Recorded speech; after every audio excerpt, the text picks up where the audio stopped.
เวทีนี้เลยนะกับวงไฟอีสานนาในบทเพลงแฟนไทยนะครับขอสนับสนุนมาไปเลย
วันนี้ก็ขอสวัสดีทุกคนที่กำลังกำลังใจ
อยากจะรอ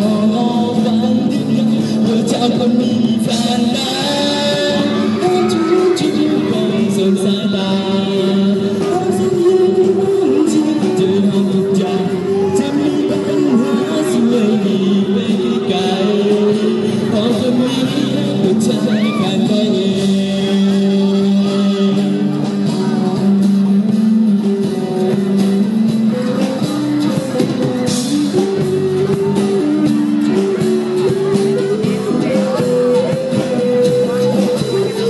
ทุกทีที่เจอหน้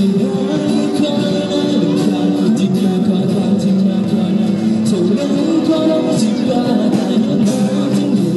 ฉันคงอยากจะไปจนอยากจะหอบออกไปเพื่อเจอคนไม่มีแฟนแล้วให้ทุกคนสงสายตาทุกอย่างที่เจอทุกอย่างที่มีปัญหาสิ่งไม่ดีไปไกลตอนนี้ว่าคนไม่มีแฟนแล้วทุกคนสงสายตาสิ่งที่เธอทำทุกอย่างจะมีปัญหาสิ่งไม่ดีไปไกลเพราะคนนี้หัวใจแค่ใครเอง